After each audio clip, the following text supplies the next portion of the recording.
At it. So welcome, Andrew, Thank you. Thank you. to the Auditor Dan show. I don't know. The show with Auditor Dan. Well, I'm like, I just like to rant basically on a live stream once a week, and then I feel better about myself, I guess. Well, you should. I mean, you actually provide like valuable insights. Probably you're not trying to grift for a course, so Nope, No. I'm not. Would you like to introduce yourself and what you Yeah. do? And Yeah. So, for those who don't know, I'm Andrew. I'm with the Sensor Capital Mindset community. You all might know me in Discord as Gondar. Um, I guess just a quick background on myself. I'm an accountant, very similar to Dan. I'm a CPA. I think Dan doesn't have your CPA, but that's like not a government thing, anyways. I don't think. no, I am and I don't say this to pat myself on the back or anything, but just to kind of say, like, when it comes to financials, I think I know what I'm talking about. I'm a CFO for a small nonprofit, so I at least know how to compile financials. I've been doing, I don't know, investing for 2016, 2017, so a little longer than like most. I feel like people on YouTube that started in 2020 or 2021. And yeah, I just enjoy doing this. I enjoy actually looking at companies where you can actually make money instead of just like talking about the same company 50 times in a row and trying to pump one stock. So that's kind of I don't know if there's anything you want to ask me or any like say, hey, because I know you know a lot about my background. So there's something you want me to mention, but that's like the quick and dirty for those that don't know me.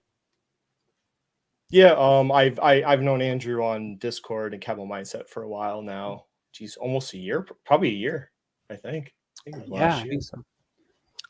And So and I'll do a quick confession. We'll do it on stream. Is like when I first saw you in the Discord, and I saw that you like dividends. I'm like, oh no, another dividend investor. Because you're not like this, but I swear, like almost all dividend investors on YouTube, it's like, oh, high 12-month yield, good enough for me. That's what I'm gonna buy. And so I saw that and I was like, oh no. But then like you started talking about companies and stuff. I'm like, oh, he actually knows what he's talking about. He just likes companies with like that are producing dividends as a way to value them. That's fine. But I remember the first time you guys would ask me questions, I'm like, I don't know. I didn't know what to say because I'm like, well, like all my valuation, I have a free cash flow model now, but all my other modeling was based on the fact that they paid a dividend as part of it. So yeah, it was kind of weird. I don't know. I'm kind of expanding. COVID kind of made me expand into things I've never invested in before because I was in Wall Street bets before GameStop. So me too. Because I'm like an investment nerd. So like, yeah, I appreciate certain types of investing, even if I don't do them myself. And I don't know, I was semi part of it, I guess, a little bit, but so I was in Wall Street bets back in 2017. It was a lot smaller back then. And it's funny because like the concept around it was we all know we're degenerate in buying stupid stuff. And like people kind of understood, yeah, buying these like short-term options is dumb. And I remember me and my friend were in it. And it was right around like before GameStop happened. I told my friend, okay, I'm leaving this community because someone just asked me how to buy a call option. Like you're asking how to buy a call option on Wall Street bets, you're in the wrong place. And the guy asked how to buy a call option. Like before, they'd probably get you banned back in like 2016. And so I responded, I was like, dude, what are you doing here? And I got downvoted. And I'm like, all right, I'm out of this. I mean, I did the first part of my story on a video, and I'm like, if I hadn't got wrecked by .com and then came back in 2009 and like really did well on an investment, I don't know what I would have done. But like I was kind of scared to death after I nailed my Caterpillar and my copper mining company investment. And I'm like, okay, I need to hold on to this time. Let's not lose half my money again. So dividends just kind of made sense at that point. But no, and I think everyone has like the experience of you're not going to invest and at some point not get washed on an investment. The question, and I've kind of thought, because I think Jeremy's first investment, he says he knocked out of the park, and I'm like, so how different would I have been if my first investment like 6 or 8x, right? When I didn't know anything and just by sheer luck, I just nailed an investment. Like I know I'd be totally different mindset, definitely. My first investments, I knocked out of the park by complete accident. Back in 2017, I bought my entire account was AMD and Nvidia. because I was just like, oh, semiconductors, they're going to do well. And then like I didn't look at it until I think 2020 or 2021, and I sold out of both of them back then. But I was just like, I still like at the time I still got like a 4 or 5x on that, but like it was complete luck. It was just like, oh, AMD and Nvidia, yeah, like computers, they're going to do well, which is like not at all why they did well. It was because of data centers, but Oh that's yeah. So, Julius is saying his first, Jeremy's first investment was Monster. That explains why. Yeah, sure it was. Is that a joke? Maybe it was actually. I only know him through Strongman, basically. Mm-hmm. I knew Meet Kevin, that was it. There he is. Maybe. I think so. So I guess we can get into some topics. This is, I don't know how many people are. It's kind of late, I know. Well, on my time anyway. It's not yours. Yeah, it is. Well, it's late here too. I feel like people on this side of the country just go to bed earlier. So when I usually go to bed at 9. I was in Montreal with my friends. I was up till 3 every day, and then I came home last week and I had a conference all week. So I had to do 3 presentations, and it was like go to the gym, go to the conference, present, go out drinking, and then I had to come home, and then I had to like prep for 2 hours for my next presentation. So I had the mindset. So it was like 3 straight days of like 6 to 11. Oh my gosh. I was so burned out, but people are like, it's not a big deal to present. It's just time intensive. Like I could teach anyone how to present. It's just your preparation is they underestimate how much preparation you need to do for a presentation. Like 1 hour presentation, you should probably have 6 to 8 hours of preparing and practicing and going over your notes, revising your notes the 3rd time. But yeah, I think for me, by the time I get to the point where I'm doing a presentation, I don't even need like my notes. Like I might have my PowerPoint up or something, but like I've gone through it so many times. Yeah, that I know what I'm going to do. Because then you're just ingrained. Yeah. Even if you lose your place, you can you can re-engage. You can see like a bullet comment, and you know to keep going. Exactly. People always say, "Oh, I'm just going to write everything down and just read it." I'm like, that never works. Well, that's how everyone starts presenting. Like, and it just, to me, it comes off terrible. Like, I know we're going completely off topic already. But like, it's just like you're looking on the paper. And so then I said, it's like, so anyways, if we want to get into today's topics, I mean, anyone listening, I could do a whole video on how to present. I do it all the time. I train people in auditing, and I've been doing, and the Army taught me how to present. They were brutal with it. But why did just out of curiosity, why did the Army teach you to present? Like, how was that? Well, I mean, I was an officer. Officers, in particular, my mentor at my, so like ROTC programs have like a major or lieutenant colonel at each school. So he was a special forces ranger, and he was like about to retire. So he was like injured. So he's about to retire. This was like his last year before he left, and he was brutal with me. He would like, if you read the PowerPoint slide, he would stop you and give you an F, and then you'd have to redo the presentation. So he was like, do not read the slides. He's like, they can read the slides. You don't need to read the slides to the people as you present. So that's pretty really quickly, Army, I have a really funny story, and then we'll get into tonight's topic, just because I think you brought this up. So when I lived in North Carolina, the guy who owned the gym I went to was an Army Ranger. And he's like, now, I mean, I'm sure he's juiced up. I mean, he's massive. He's like, everyone knew Mark. He was just like this massive meathead, and he was awesome. So when COVID happened, they were shutting down everything. He wouldn't shut his gym down. They're like, shut your gym down. He's like, no, I'm not shutting it down. Someone told the sheriff, and the sheriff goes, he has a gun. I'm not going over there. So they let him keep it open. So all the other gyms are closed, but they let his stay open because they didn't want to mess with him. Oh my God. That's awesome. That's awesome. Yeah. But I don't know. We'll see how much we can get through. We both, Andrew and me both, like to talk a lot. One thing I've known about us both. So I showed this to like 2 weeks ago on a live stream. And then you pointed out, you showed FinViz that it's not so transparent that it's only those few companies that have actually done well this year. Right. So in my opinion, like it has been concentrated. I mean, if you look at that chart, I mean, like the really green, really big parts is what they point out. but you still have a lot of stuff in there. You know, you can see the GEs, the Eli Lillys, and if you kind of look at the sectors, it's like energy, healthcare have been bad.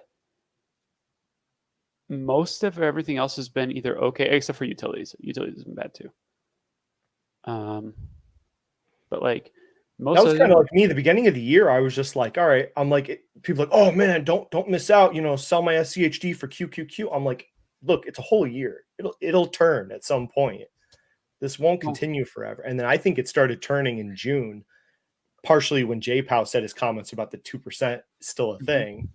And then you could see like first or second week of June, things started turning. Caterpillar went up like by a good chunk, and which I'm like, all right, okay. I think the second half of the year might be my industrial plays, which some of them have already done very well actually in the beginning of the year. yeah. Do you want to actually? We could go into that topic unless you want to go into weather. So, Which one? Do you want to go on HVAC? well, industrial. Well, if you want to talk about industrials really quick, well, I think HVAC is related to weather, isn't it? Yeah. Well, I'll show. So really quick, just like this is something I've been thinking lately about, like extreme weather, just for people watching. I'm trying to give you ideas of what I'm thinking right now. So I'm not like extreme weather is a reality. And I don't know if people really are paying attention, but you have like the heat waves are getting more intense year after year. It's just a fact. You can't deny it. I don't know if people were aware of this. This wasn't somebody in Discord told me about this. The Rhine River in Germany last fall went to such low levels they actually had to stop transportation of like their heavy industrial. Like this is like their railroad basically for like heavy heavy transportation. They're actually talking about digging the Rhine out, which is I guess a big story environmentally out there. So you got heat waves in Europe that never existed before. Last year, England had 100-degree weather, which I don't think they've ever had in their history. And then I know people think, well, the West, I see all the California lakes filled up, so we're good. It's like the water system in the West is not back to normal levels, and it probably will not be for the remainder of our lifetimes. So it's still a problem out West. And then, Yeah. Andrew, this is more your area. If you Yeah. Also, I just put you a Twitter link in the private chat because this kind of relates to your thing here, but the Arizona shrinking water supply. You want me to pull it up? Yeah. So it's going to show, and this is more talking about the housing market, but look at right where rents I'll try are and zoom dropping. in. Yeah. Look at that. Phoenix rents are dropping 6% year over year. Yep. Because to your point, and I have to go back and look at what the agreement was. We were talking about this before the stream. There's some agreement between like California, Colorado, New Mexico, Texas, maybe Nevada, and it's how they like share the water down there. And literally, Phoenix is at the bottom of the totem pole. They're the last one to get any water rights. And so that explains why they're saying there's a shrinking water supply. It's because everyone else, if there's shrinking water supply in Colorado, in Texas, in California, then Phoenix misses out on all that. And so it's hot, and then they're restricting probably your water use. And people, and look at the other one is Phoenix, or I'm sorry, Las Vegas. It's another one. And so just showing like, it's funny. I did bring the water up to Joseph Carlson before I left his Discord about, because he was so big into Vici. I'm like, are you concerned about the water issues that could happen in Las Vegas? They were drilling new water lines like lower in Lake Mead than they ever have before because the water levels kept dropping. And he's like, oh, I didn't know that. But the Vici CEO knows that because you could tell they're making an active push now to diversify out of Las Vegas into other regions. So I think he's well aware of the concern about being in one place, the desert. Like, so. I mean, it's funny because like it's 2023. You'd think like water access wouldn't be an issue, but you're still, the water in your area is still like a major determinant of how your city's going to do. So I think water is going to be a very important just economic movement in the next 50 years.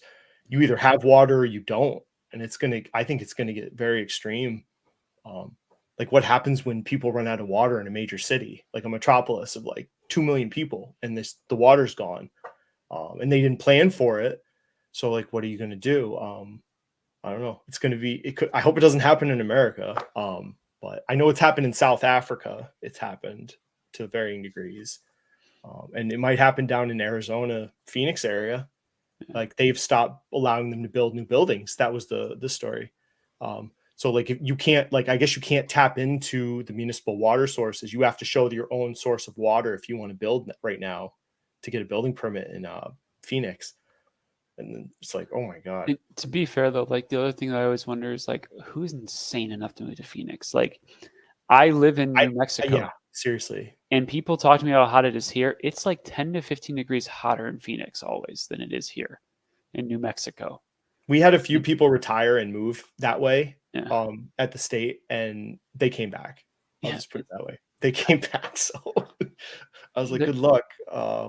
Yeah, you should think about water if you're going to move to a new place. And you really should. Thank God I live near a huge river. So it's water and heat. Like you're in New York, so you know how during the winter maybe people go out less.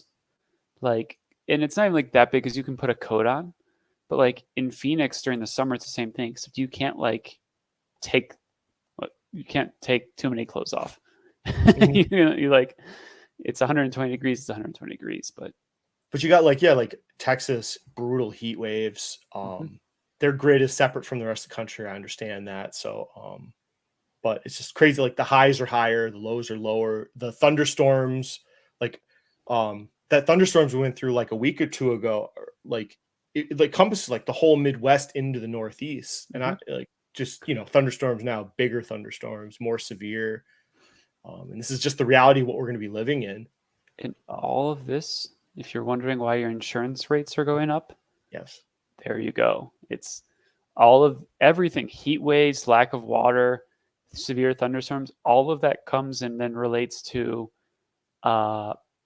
abnormalities happening and insurance claims and problems.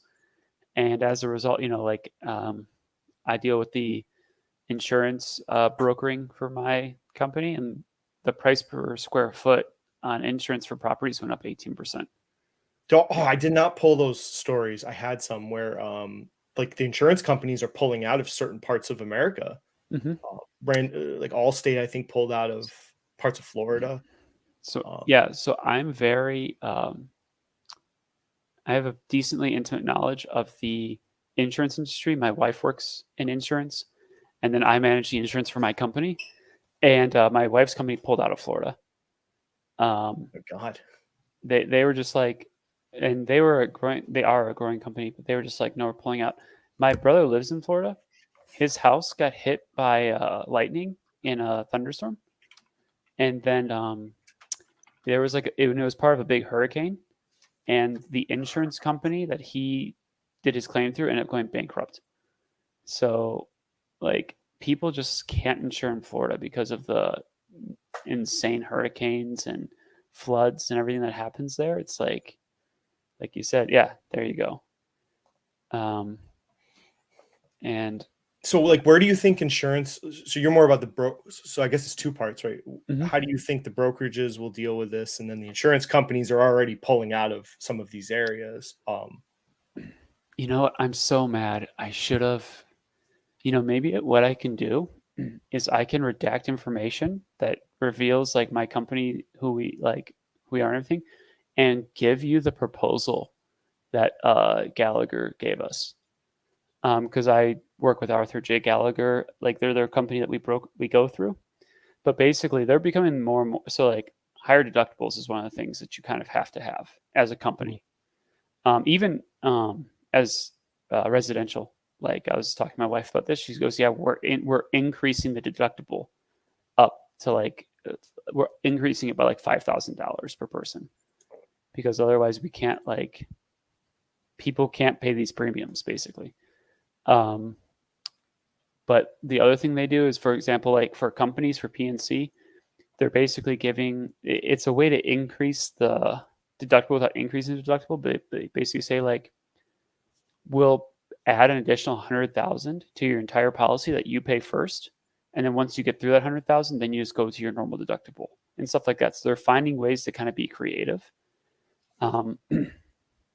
But I think really like at the end of the day, the only thing that's going to fix this is like if we have 3 good years of like nothing happening and insurance rates can like level off. Do I think that's going to happen? Probably not. And so, as a company, we actually have been very good at going through and like replacing some of our buildings and saying we'll just go cash value on them. So like if they get destroyed, we're not rebuilding them and stuff like that. But insurance is in like a tough situation. Do you think some company's going to come up with like an innovative solution to how to deal with this that could be investable? I hate Yeah. to say, oh, just short insurance companies. That's a terrible idea, but So like, could someone rise to the challenge of this environment for insurance companies? I think so. Obviously, like I think it's tough. I think what you're going to end up having, someone's going to find out a way to make money, dude. Someone's going to figure it out. One of the things is, maybe they'll, it could be as simple as they petition the government to get involved and the government helps subsidize. Like, who knows? I don't think this is going to be an innovation, though, that's going to come from insurance. Doesn't strike me as like tech, where innovation is going to come out of a startup. Mhm. Insurance strikes me as like an incumbent Geico and incumbent uh, Liberty Mutual is going to come up with some way because they have to. Um, I know like my wife's company is going to reciprocal agreements where basically you like share. Basically, what they're doing is they're sharing for Texas instead of being by themselves in it. They're like sharing it with other companies, so they all kind of share with each other.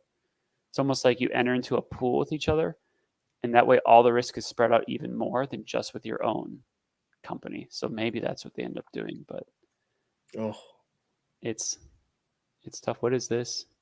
wildfire, I guess. Mm. Expected loss.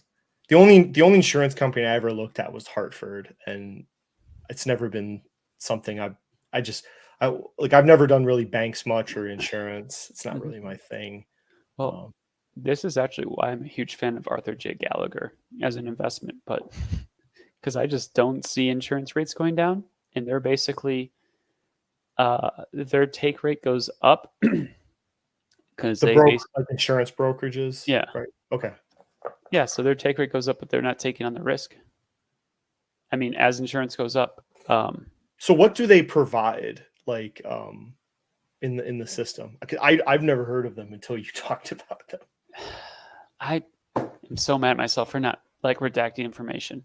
But basically, so like let's say for example, so on the 26th and 27th of last month, so just like a couple weeks ago, I met with like the representatives from so we had like a 2-day meeting, and they go through and they say we talked to these 3 different carriers. These were like the best deals we could negotiate for you. Here's like the different things, and then we kind of say, okay, well, we want to save money. Can we try doing this? Yeah, like we'll do that. So they're going out. They're going to different actual insurance companies and saying, here's our client or here's our group of Oh, clients. So they're like an actual broker saying, I hey, thought they were above this system. Okay, they're in the middle of it. Okay, right. that's where I was confused. I thought they were like above the insurance companies. Well, they do some reinsurance, but the majority of what they do is the brokering of, hey, Okay. we have now they're starting to get into doing some small amount of insurance. Because when we met in on because it's funny because they do the whole thing. They'll take you out to dinner with your family and all that stuff. So the they always like end up just talking to my wife the whole time because they're all in the same industry. So they all just like have a good time. And they're like, "Oh yeah, we're in residential now." And I was like, "Really?" Hmm. So yeah, they're getting, but I think they're really. I like them from that perspective. I just wish they'd sell off a little bit so I can get into it really Oh, yeah. heavy. But yeah, so that's insurance. I think back to my original point, the actual insurance providers is a much tougher analysis that you have to do on all of that. Like, what's their loss going to be? What are they exposed to? All this stuff. It's almost looking at like a regional bank and trying to figure out what their exposures are. But it's interesting. Okay. Dang, look at the West. So I probably will skip water because I don't really have much on water, I guess, at this point. So Generac. So there's been some buzz about, I don't know, this kind of seems meme-ish, this stock. Like, it's been very talked about. Maybe because it went crazy during COVID. Was it a Meet Kevin stock? Is that why it went crazy? I wonder. But you can talk about them. You know them better than. So like it was like talked about, like, oh man, generators. So it goes into this extreme weather, right? People are like, oh yeah, you need generators. It's a great idea. So, it ran, from the lows of COVID. It, did pretty well. It went from like 90 to 470, almost 500. So I had heard about it. So when I started looking at it, let's say I started looking at it right here. So basically when it was almost at the total highs. And what was concerning me at the time, so I knew, like, so here's one of their releases, their press releases from that year. They were buying, like, for people watching this, they were buying like solar investments. So they were buying like a microinverter company. They bought a company that did battery tech and solar products. They went on a little spending spree when their stock price got so high. And I'm like, to me, I'm like, this is concerning. Why are you not building new plants, getting more efficient, getting your margins down on these generators? I don't know, paying salesmen to sell your generators, whatever. Can I ask so a the other question? point? Were they doing these deals in stock or was this in cash? Let me. The only reason I asked is maybe they knew they were overvalued at the time. That's where part of what I was thinking. I think they did some of it in. So if we go back to.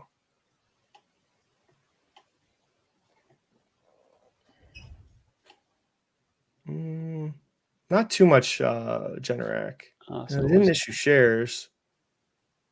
Yeah, it must have been cash then. Yeah. Okay, so sorry for the interruption. Go ahead. But let me go. Where's the? So this was concerning to me because I'm like, they're not that new. They have big expansion plans. They're still a small company. They have to build facilities. Why are they acquiring other assets? Makes no sense. Mm-hmm. The other part, they built this massive facility.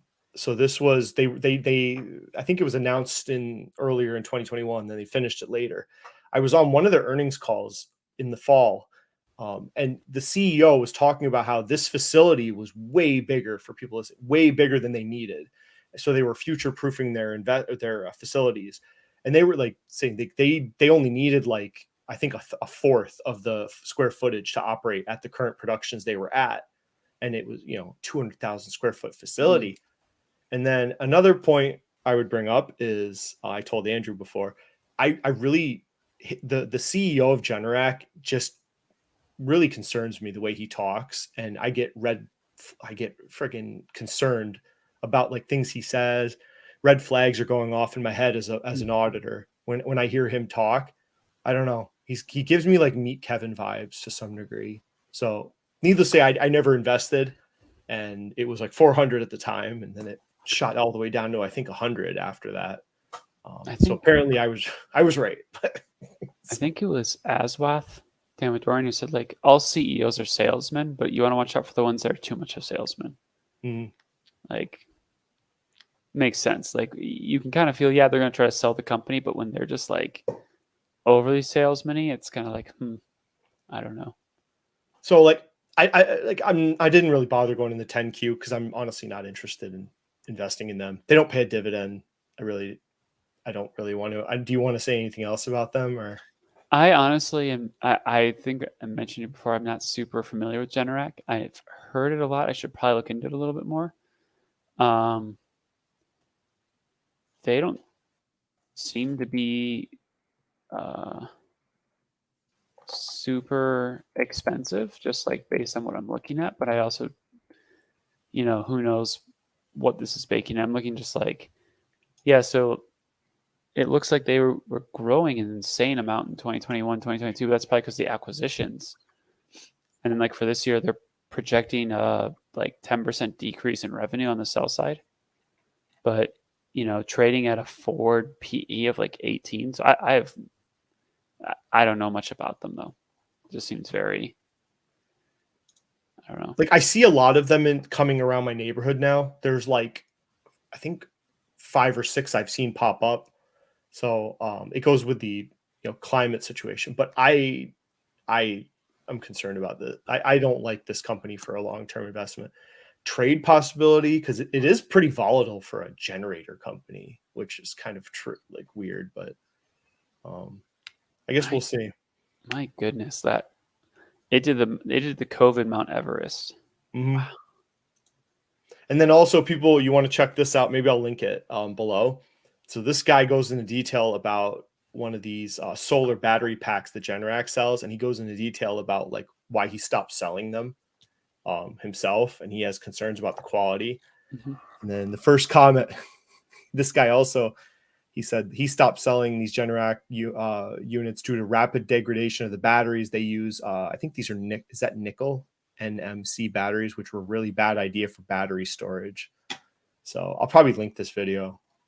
But that's just, it's like I kind of see it, but not really. Like it's just kind of weird for a generator company to go to buying solar batteries. Yeah. Like I keep saying to people, like, proof of concept. Show us you can sell generators, increase your margins, and expand. Then worry about this. But I think he wanted to get his ESG rating up. That's why he went into solar. I'm telling you, the CEO is a kind of kooky guy. So like I heard enough of him, and I'm going to stay away from him. But what's the current ESG score? That's the important thing then. Yeah, the climate change score. It's all see what it is. Got to pull it up. Let's see. So for people, if you want to get into generators still, and you're like, Dan, generators are the future. I want power, blah, blah, blah. I would just like to point out Cummins does generators also as part of their business. I've checked, it's a growing part of their business. So it's a smaller piece of their business than like the diesel motors, but it's a growing part of their sales. And the company's doing really well. I think they're a pretty resilient company. So this was if I really wanted to get into generators, I believed in this thesis, I'd probably prefer Cummins over Generac. They pay a dividend. So there you go. I kind of like that idea. The companies I've been leaning towards is like, and I know they're not the same, but it's similar to kind of these like larger conglomerates. Like Cummins has a lot of different businesses within them, right? Mm-hmm. And it kind of reminds me like the ITWs that I like. Those kind of larger players that are industrial, that are diversified and aren't going to see a big hit if the economy turns down, but they'll see a solid uptick if the economy goes up. So if hydrogen cell technology becomes a reality for heavy equipment, I mean, geez, Cummins you could 2 or 3x that stock because they're so ahead. Their development of hydrogen cell trains and heavy equipment, trucks, that they're way ahead on that technology. But I guess the big risk is maybe a battery comes out that you don't need hydrogen cell infrastructure and it never comes to fruition. Like those solid state batteries I've talked about in previous weeks. So I don't know. How do you feel about hydrogen batteries? Right now the fuel cells have the same problem as lithium ion batteries. They require a lot of rare earth metals. Oh, do they? Okay. But again, they're trying to do better. You'd have to have a massive infrastructure cost to develop hydrogen, because you have to, I don't know if people realize, the hydrogen that goes in your car has to be cooled to like really cold temperatures to almost liquefy it. So it's a volume issue. So they can compress it to a volume that would fit in like a car. So there's just a lot of moving pieces that would be needed for hydrogen. Like hydrogen cars are silly. It doesn't make any sense. It only makes sense for like bulldozers and trains. Like you're not going to be able to stick enough batteries on a train ever to make that work. It just won't work. Yeah. It has to be a different solution. And then I would say like heavy equipment, I don't think batteries work either. So, but then will a battery come out that doesn't exist right now and, solve all my worries? So I could be right and wrong, I guess. That's true. It's funny. Yeah. Who knows? I mean, if we were talking 2013, and you think about like what was the bleeding edge technology back then for like cars and engines and everything, who knows what's going to be in 2033. So, but if you say these diversified players, you might end up picking the winner. But yeah, I like it. I mean, I don't understand Generac, but Cummins does seem like a more solid, diversified company. Which and I keep dibs. So like every quarter I look and I go check their generator sales, because that's, to me, I want to see them grow, and they are growing consistently. Their generator business. Nobody talks about it, which is what I like. And I did have it. I bought in originally in like the 170, 80s, I think. When it got up to almost 250, I sold it because I thought that was a silly valuation. But then when it dropped back to 200, I was in a consolidation mode, so I didn't get back into it. But I'm watching it still. I don't know. I mean, it's still under where you sold it then. I mean, pretty solid. Yeah. But I had to, I had I went from like 40 to 13 companies. So I had to cut stuff I liked. Because I was trying to get back to basics a little bit. Wow. I'm just looking at Cummins' chart. Did they like have some big announcement in June? Because they did acquire a company. It was a transmission company, I think. Okay. There was some new, yeah. I'm trying to think now. Wait, this June or last June? This June.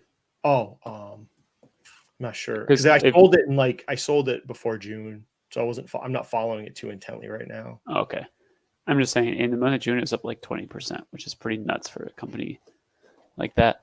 Okay, this one there's not a lot to talk about because I just found this like yesterday. Because I was looking for climate change stocks to talk about. I'm going to look into it more this weekend because I'm intrigued. It's an engineering firm. So I love this type of like company. So like they're like, I'm not sure if they're a consulting firm or do they actually develop the tech themselves, but they're in their presentations, they talk about that they're into climate response, climate change, advanced processing and manufacturing. So just engineering and problem solving. Their revenue growth is pretty impressive. And interesting part, I think the valuation's gone down a bit because there's uncertainty now. They're going to split the company into two. So I don't know a lot about this right now.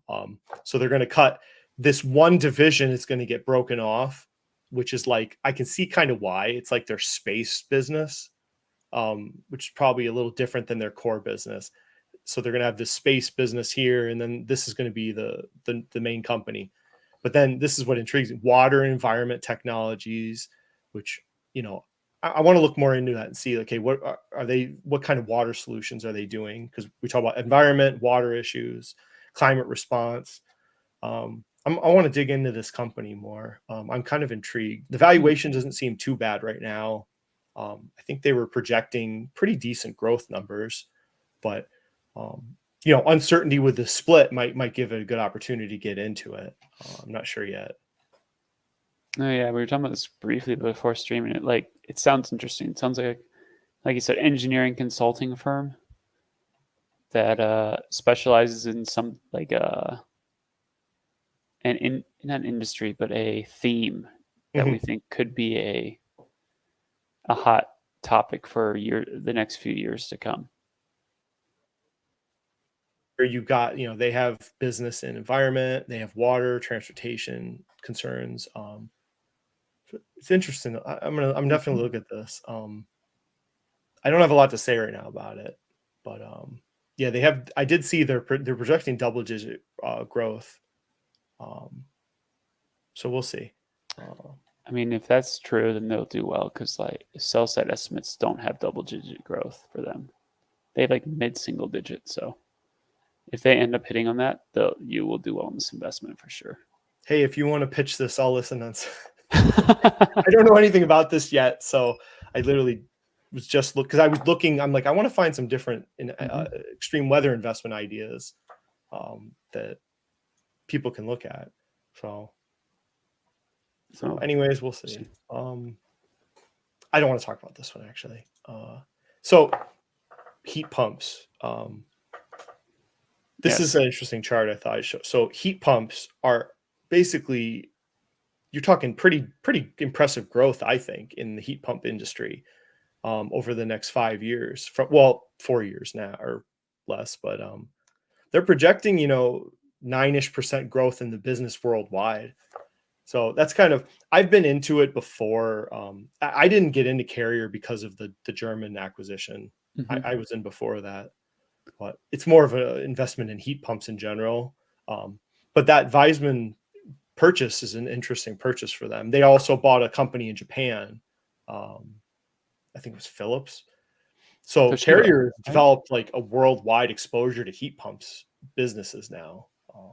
So I went back and I was listening to part of my process when trying to understand a company is I go back at least a year and listen to like their earnings calls and investment presentations, like any kind of conferences. Did they say they own, like they have a stake in Toshiba? That's it. Yeah, Toshiba. Okay. You guys say Panasonic. No. When they said that, I was kind of like confused because I thought Toshiba did printers. Or am I going crazy? Yeah. Well, that's one of those big conglomerate Japanese companies. They're so like they had all these different. So they bought like a piece of, I think it was Toshiba, but when I heard like the calls last year, and he was talking about we're going to really invest in the heat pumps, and they were going to sell their fire security business, and they're going like all in on this one business. And I just like, I'm in, because my brother is an HVAC engineer, so I talk to him about this is what he does basically for a living at this point. He designs heat pump system or electric heat solutions, which are mostly just heat pumps, commercially mostly. Right. And business is booming. Like the government incentives, the saving, it's all coming together for this industry. Well, and I think I shared with you this Washington Post article where they basically say that by 2050, so right now we have like 2 billion AC units, and they say by 2050 we'll have 5.6 billion. If that happens, you just have to be involved in that market and you'll do fine. You'll do more than fine. Because I think in the US, we don't realize how little or like how much other countries don't have AC units like we do. Like it's just in Europe, they don't have a need. Until last year, like in England, they're like they couldn't deal with that 100-degree weather they had last year. Well, and it makes sense because I saw people who were complaining like recently, and it was like, oh my gosh, it's 85 degrees. I remember thinking like 85 degrees, and I started reading. It's like, well, it's humid. We don't have AC over here, and they're going through. I was like, okay, AC or 85 sounds like it would kind of suck in that case. I think the more I read, I'm like this. If you find the right companies for heat pumps for the energy efficiency of and the electrification of it, and then also the good businesses with air conditioning and also cooling companies like Tran, because like the requirements of the industry keep getting more severe. The SEER requirements, so these systems have to get more efficient on a regular basis. So some people can keep continuing the capex needed to stay on that edge. Some of these businesses won't be able to cut it. Right. So if you can identify the companies that are able to keep adapting and changing and getting more efficient systems that work better, less electrical use, they get the contracts. I mean, I think they'll do really well.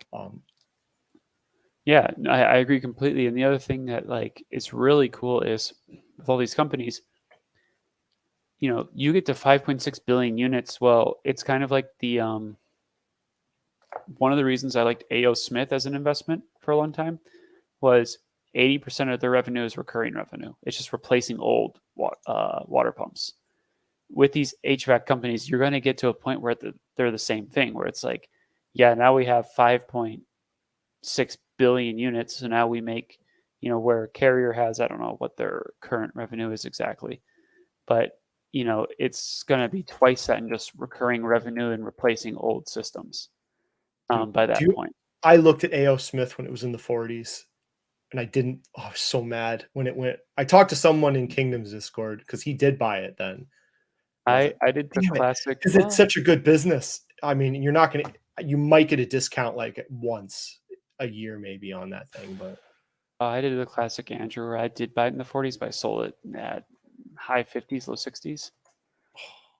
but you got it though, at least for I did, yeah. But I looked at it and I was like, wait, people like, because A.O. Smith, I don't think people realize this company's been around since the 1800s. Like, it's not going anywhere. The only thing that I had to worry about them with was one of their big like initiatives is in China, and I never know with China, man.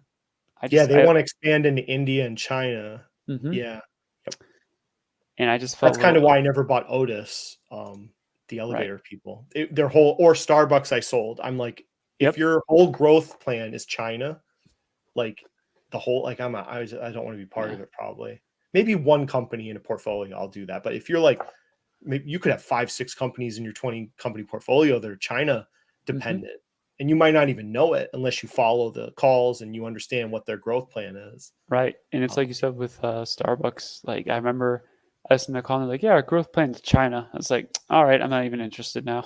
Like I bought Starbucks in the 70s, got to like 110, and I'm like, all right, I don't believe in the China story that much. So yeah, I'm like, I'm out now. But dang, no, you did well then. Yeah, I did. Oh, man, I when everyone was scared last fall, the currency crisis crap for September, October, I was buying as much as I went into margin. I was buying everything I could in sight because all the like everything I follow was dropping at that time.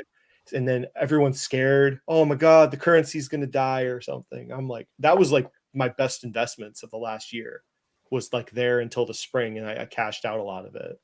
I'm right there. I was a little early, but I still did well. I think it was like June is like when I was really just going all in on stuff. I mean, my strong suit is that I've been through these things, but I'm a government worker. I have no fear of losing my job. So like, I don't give it. I still have a pension. I mean, I can go into crap. Like, I don't care. Oh, but I didn't think it was, I mean, come on, the US current, come on, people. Like, we're going to be all right. But. Well, and there's like, yeah, I don't know. I thought people were just worried about inflation causing a recession. And like, I was like, okay, fine. The whole like dollar milkshake theory, it happened. Like some small countries, they blew up. Like you had, what was it, Sri Lanka? That was the dollar milkshake. But anyways, back to topic on hand. Is that I've memorialized it on my computer. When was this? Oh, that's right there, September, huh? Isn't that incredible? It's just incredible to look at it. Like, it literally happened. Like, it did, and there were some repercussions for it in other countries and in companies that had the FX impact. I made a joke. Was that this time? It was, wasn't it? I made the joke that you're going to see companies not say what their revenue gain in constant currency is this year. Like, everyone's like, yeah, well, we're only up 3%, but in constant currency, we're up 7%. Well, they're not going to tell you that anymore. It's like, yeah. So what a time. Well, anyways. Yeah. I don't know what else to say about. Okay, I'll pull this. I shared this with Jake on Discord, but it's only like a minute of it. Wait, tell me if you can hear it. So nuclear is just I can hear it. And a move away from fossil.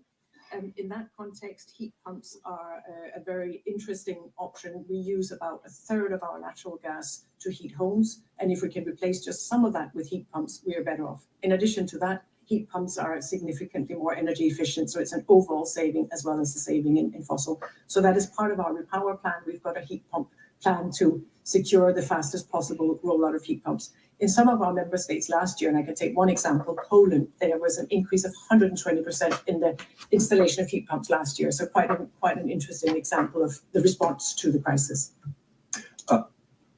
Wow. So she works for the European Union. something useful that came out of Congress for a hearing for once. Right. But she's a really smart lady. I've read some of her work. But yeah, it's just Europe, for once, Europe is leading in something. So and part of it, they were already going this direction, but the Ukraine war has forced them to really accelerate, really push into heat pumps, because they don't have the fossil fuels to heat their homes. So they need to do something different. Right. I was going to say that they kind of were forced into this because they were like, we're going to rely on Russia for all our fossil fuel. And then like, oops, we can't do that. So like they were going to get this way anyway. Yeah. It's just, this accelerated what they were already doing. Yeah. And we'll get there too. It's just, we have more resources. There's not such like, it's more of a political push in America at this point, more than a survival push like in Europe, where they have to do this. Well, and the difference is that in Europe right now, it's not like you're replacing your current AC unit. What is, you're putting a whole brand new one in. So someone's coming to you and saying, hey, I'm going to give you, do you want a heat pump or an AC unit? And so they can decide at that point, instead of right now, someone's going to come to me, convince me to pay money to trash my old AC unit and get this heat pump. So it's just going to happen in stages, I think, in the US, but I fully agree with you in the EU. Yeah. So like the point, I was like, okay, you got the early adopters are always there, regardless of whatever incentives. They don't need the incentives, like they're in. But then you've got to convince the people that don't care, right? And then you've got to convince the people that only want to pay for the cheapest furnace possible. So there's all these layers of people that you have to convince. But in this case, now the government is doing that for you, kind of, because they're mandating some of this. They also have credits if you buy heat pump systems. So they're pushing this forward faster than it would have normally taken over. So it's good for carrier investors. I mean, but no, I was just, sure. I like the more commercial aspects of this. So like someone asked me about Lennox. Lennox is more residential. So I'm probably out on Lennox. If I was to look at another company in this space, it might be these people, Aeon. They're also a heavy commercial operator like Carrier. They're all America though. They're not international like Carrier. And it's pretty expensive stock right now because they've performed well. Everyone knows they perform well. So it's not really, there's really nothing there right now.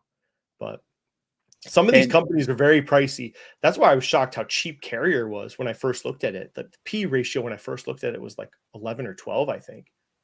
And Tran was at like 18. And I'm like, why is Carrier so less or so under Tran? I didn't understand at the time. Yeah. And if you also, like, to your point, if you think they're going to continue to pick up these, like, if you look at the consensus sell side estimate, they have like an 8.8% top line revenue change this year. And then after that, they're saying 3.9, 4.5%. Like, if they can beat that, they're going to, because an 18 PE that they're at right now is very low. I don't know. I think they're so interesting. I want to get into them. I just have to do my own due diligence before I feel comfortable like buying into them. I must now cry a river. So this was an investment I didn't pull. I talked to Leo about this. I fucking missed it. So it was at the same time I was looking at Carrier. So I was picking kind of which way to go. I liked Carrier more. So these people make fasteners. They make engineered fasteners. They do your deck fasteners at Home Depot, but they also do like engineered fasteners for like concrete and high-rise buildings, weather event applications like the brackets. So I was looking at them again at the same time as Carrier last fall, but I picked Carrier instead, and you can see this has doubled basically since the time I looked at it. Goodness. But they had an acquisition, and I have a small position I got in about here. It was a small watch position. So it's just tough though, because it's run up. I don't know if I still like it at this valuation, but this is another extreme industry that people could look at. So extreme weather, so hurricanes, thunderstorms, tornadoes, they're going to cause building codes to get changed in certain parts of the country, where they're going to have to include now more fasteners and brackets and engineered stuff like this for housing, and then how they build buildings, also coastal environment. So this is a company that is really going to prosper in that environment, which I'm watching it intently if it pulls back at all. I like their CEO. I like their plan. The valuation's not really there right now, so I'm kind of bummed out. I friggin' missed it. It was right there in front of me. I've never heard of these guys. Yeah, That's interesting. you'll see them at Lowe's or Home Depot. Like they have Mm. that aspect. Then they have the commercial side of their business. They bought another company that does fasteners. I can't remember the name of it last year. Also, if there's like a housing scare, this might be they go. But you see, they really haven't gone down at all. All this housing scare time. Like Well, the housing builders are all-time highs too. Mhm. Have they kind of been tracking with housing builders, like their stock price? I haven't done that check. I'm just curious. I can do a quick check just to see, like, I'll compare to like Pulte and DR Horton. Yeah, but what I like, this is another engineering firm. They have lots of patents, lots of design elements to their fasteners. They're very diverse business that I like. It's not just one type of fastener. They have a lot of. Well, I hate when they put this in the. Oh, look at our total addressable market. We could grow. It's like Jesus Christ. But you can see that this is the part you don't see. You see them at Home Depot, but they are in heavy, commercial, environment. It's an interesting business. But they dominate this business to some degree. So I'm watching it. But I think, in extreme weather, I think they're going to do really well, actually, as building codes probably keep getting more strict and higher over time. Or as These are the people that'll have the fasteners that you're going to have to put on your house now, or your builder will. But or as insurance claims continue to go up. yeah, but you see, they do also like this. You've seen them at Home Depot. They have like your deck screws and stuff. Even though people use drywall screws on their deck when you shouldn't, but whatever. People do that. Yeah. You can see here's some of the fasteners and brackets they use. But I think it's really interesting. Nobody talks about this on YouTube. I mean, these are great business. If I bought it, I would have doubled my money back then. Carrier's only gotten me like 22 or 24% so far. But the reason people don't talk about it on YouTube is because on YouTube you have to sell people that, like, this is the company that's going to get you out of your 9 to 5. Yeah. Like, you have to sell them a pipe dream. And so, like, this company won't do that. No company really will. But that's what they're trying to sell people on. Yeah, like this fastener, I'm pretty like this, they probably have a lot of patents no one else can. You think, oh, it's just a piece of metal. I'm like, there's a lot of engineering that goes into something like this. So I don't know. They're very interesting. So you can see their earnings per share, very consistent growth. And impressive growth too. It's a low-key good dividend growth stock. It's such a low yield. I wouldn't call it that. They're not that's not bad diversity, actually, for a company like this. You would expect I would expect them to be more North America, actually. I like the Asia Pacific. We did it. I mean, that could be they got a foothold now, they'll grow there, but yeah. This is one of the other things I liked about them. If I remember, their ROIC always is. It was like 20% for a company like in this space. Very impressive to me. Are they doing a lot of buybacks? I'm wondering if that's how they're returning. Because sometimes with ROIC, my only concern is, like, are they kind of pumping that up with buybacks? Not that, like, that's illegal, but they do consistent buybacks over time. Nothing too crazy. They're never really expensive, I wouldn't think. But like their ROIC just always so damn impressive. Like, this is a company that knows who they are. They stay in their space. I mean, they know what they're doing. They're not buying things frivolously. I love it. Yeah. How long has the CEO been there? Let's see. Oh, he's new. Yeah, they just yeah. You're refreshing me here. They just did that here we go. The last call I listened to, I think, was when they did the changeover. Oh. He was previously President Chief Operating Officer.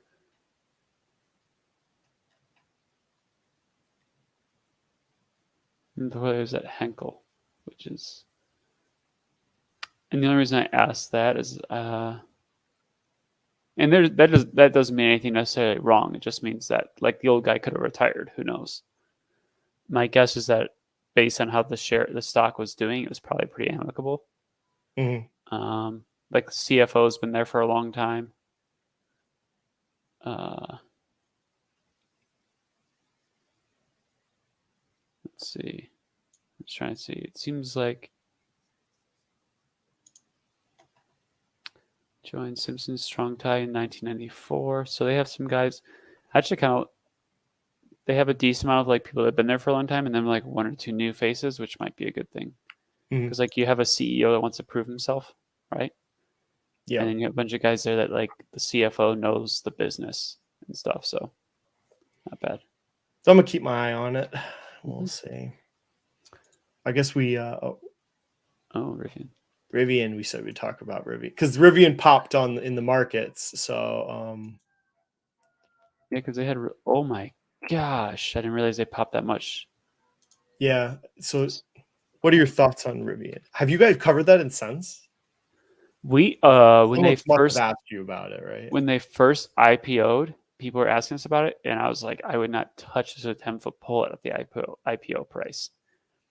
I didn't tell you that I got in an interview with Rivian back in 2018. My plan was like, I'm going to get this job and cash out at IPO, but then I didn't get the job. So I'll be nice. I think it's a cool truck. I mean, they put all these amazing features in it. I liked the idea of a modular system, which is I think what they were going for. So you create one platform, and then you can go put whatever box on top of it you want. And they were the first ones like, okay, let's really benefit from an electric system because it's a battery with a motor. You can put whatever box on top of it you want. So that's an innovative idea. I like it, but I think we've talked about this. They can't make money selling trucks, which is kind of their problem. They have no ability to make money selling these things. They're not even close. Like it's really bad. The question, like I think I said this, it reminds me of Tesla, because this was the Tesla bear argument for years was Tesla can't make money selling cars.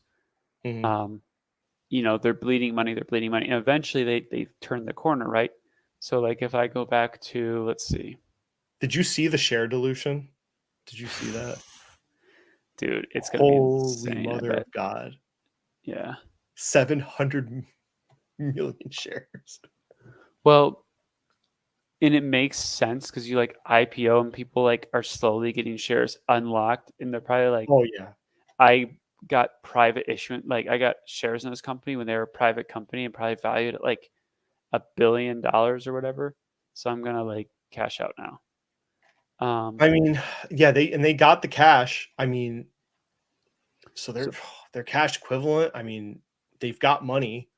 So he knows what he's dealing with. This tells me, the guy that runs it.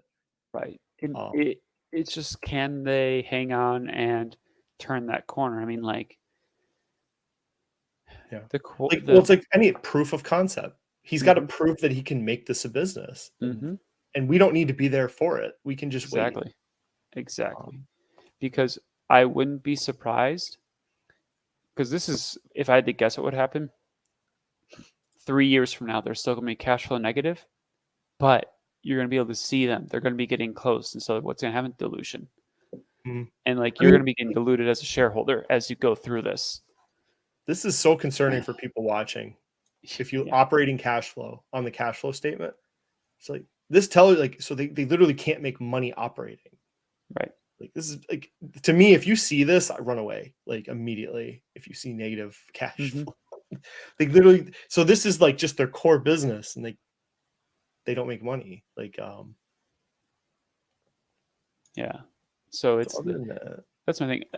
As for their actual product, I really like the truck. That's the thing that keeps me watching them, because you see a lot of positive reviews of their vehicle. People love them. They like how distinctive it is. It's not like a Tesla Model 3 is just a dime a dozen. This is like a Mhm. distinctive car with cool features. And Some people say, "Oh, take some of the features." Ross Gerber said, "Get rid of all the extra features and make it profitable." I'm like, "Well, would you still have the customer base? Are they buying it because it is what it is now, the Rivian?" so the biggest problem that Rivian has is I love the truck, it's super cool, but they also brand themselves as like this outdoorsy company. But you're an electric company that gets I don't know how many miles on your truck. Like it's kind of a weird thing to like brand yourselves as outdoorsy when you can hardly travel like you can't travel very far on them. It's like, No. okay, well I can't go like more than 50 miles outside the city limits or my car will die. But it's an outdoorsy car. That's like the one thing that I thought was really weird. It's Just actually put fun. a Rivian gas generator in the trunk. You'll be all You set. could. But I didn't even really know till I dug into this weekend. Like, they have this whole fleet management software to go along with Mhm. the Amazon vehicles. So they're selling it. He's trying to be like, look, we can do fleet management of a fleet of electric EVs for you, stuff like this. But Right. then I'm like, I know that the Amazon has a stake in the business. Their Mhm. Rivian, those trucks were made for Amazon. So I don't know if they can make them. I don't know if they can sell those to other people. And other people, would they buy them? Because these vehicles were made for Amazon to their specs. And I looked, they make last quarter they made $72 million from Amazon. So that deal is not producing that much revenue really for them, honestly. Hmm. Um, How much is Amazon using those though? It's like Amazon. It would also I be don't like know where. Yeah, how extensive? I'm not sure. I know, like here, I'm pretty sure it might just be California, right? Maybe only a few locations at this point. For people, if you want to go see a review of this vehicle, Doug DeMuro did like a big review of the Amazon vehicle or the Rivian truck. Oh, okay. It's kind of neat. They like literally they put little features in it just for Amazon. So I don't know. The other point was showing this. So I looked at their so this is their last 10Q, and it's right here in the 10Q. They're talking about like factors affecting their performance. So they're saying to us, it's not about selling a vehicle. They're saying they're, actually succeeding as a business depends on their ability to turn customers into subscribers of their services. So buying a truck is not enough. For them to be successful, you have to buy. They talk about financing and insurance, fleet solutions and software. So they need their customers also to become subscribers of their other services for them to succeed. And they don't sell enough vehicles. That makes me worried. I mean, I think they're only projecting 50,000 a year. To say you're going to be an ecosystem where you sell a service like a monthly subscription base, but you don't sell that many of your product. The problem too is that right now they're in like you could say the same thing about Tesla, but I don't think it's true. Is that they're just specialty vehicles right now? Like you're a truck that's an expensive electric truck. How much is that thing? The Rivian, Yeah, I think it's like 70,000 MSRP. yeah, I don't know and what that they go for though, but and that's before any features. So, and I know truck people like their trucks, but I don't think people are sold on Rivian yet. So like you're trying to break into like a kind of expensive market. Like 70,000 is a lot for a truck, and it's not like you have a Model 3 that's a $35,000 model you can sell, but I don't know. I think we have a model for them. Like if you look at what Tesla did, I mean, like that's what people are hoping Rivian will do. So I think, like you said, you just stay on the sidelines and see what happens. one cool thing. So you see how there's these sections on the side? Uh huh. They can take there's a smaller version of this. So they cut out a section. I think it's That's this so one. cool. So they designed it. So I think it's either 2 or 3. They might be able to take out. I think it's just this one though, because the wheels you can see. Mm-hmm. But this video, it's really cool. Like he goes through, like they designed everything specifically to Amazon specs. Like all the panels are the same, so they can be like replaced. Yeah, and this like the colors of the back, the way they put the handles, they put handles all around it. There's a second seat right here. It's a 30-minute video, so people can watch if they want. There's a door here that opens and shuts automatically. It has a fan. So like I don't know if they can sell this to other people because like these shelves were designed for Amazon boxes specifically. So I don't know. I guess if you did want to buy Rivian, you need to figure out if they can sell this to other people than just Amazon. I mean, like, or well, to be fair, if they can just sell this to Amazon, that's fine. The if question is, Amazon keeps winning, right? can they become Amazon's entire fleet? Hmm. Because that could also just be, and like you said, if Amazon keeps winning, then that might be enough. But yeah. Mhm. But here's some sales, kind of topped off, so that's a little concerning. Then deliveries. So this chart is really stupid. So it's like the different years are color coded, but you can see the blue is last year, and then the red was this. So they are. Chart I mean, they crime. kind of stalled Hell? this for this last 2 quarters though, in deliveries. Is it common though? Because I think people were pointing out the same thing with Tesla. Isn't it common Q4 for EVs is a higher month because of the tax credit? Yeah, you might be right. Yeah. I got it. I'd have to double check with Tesla, but I think that's the case. So like, I think it's actually fair to compare like the prior quarters, because that's the case. I mean, they're growing so fast. And I always tell like 2 quarters of profitability, not one, because Mhm. let's say okay, as soon as they're profitable, I'm in. Okay, here's Dutch Bros. Where was it? Oh, look, 1 quarter profitability. So yeah, I'm in. Woo, YOLO, and then oh no, back to negative, and you would have lost. What I think did it was they? $40 at that time. So How are they Oh, they had an other income. That's why. yeah, it was some shenanigans, I think. Yeah, if But you look at their other expense / income, every other quarter it's negative. It's right below interest expense. They have 1.78. You take that out, but they're at yeah. I love these little companies. Like we did it. Like okay, I mean, like I'll give Palantir credit. Like I'll look at it and I'm like, they did it 2 straight quarters. Mhm. And if you had waited till the second quarter to buy in, you'd do pretty well right now. I think if you had bought on the second quarter profitability, I think you would have bought in at like $9. Yeah. So you would have won in life. Like unlike all the other people holding the bag, like Well, all these people in Palantir talking about how great it is, they're all freaking down. Like we know they are. They all bought it like $25. oh, yeah, and the funny thing too is they'll be like, "Well, I DCA down, so now actually I'm up by like 2%." I'm like, "That's great. My stock account's up 30% in that same time." So like, who actually won? But so, but I mean, the whole thing is it doesn't matter if they're making money. It just matters if the cult can continue, right? So that's the thing. So do you want to talk about the CVS video or are we going Powell?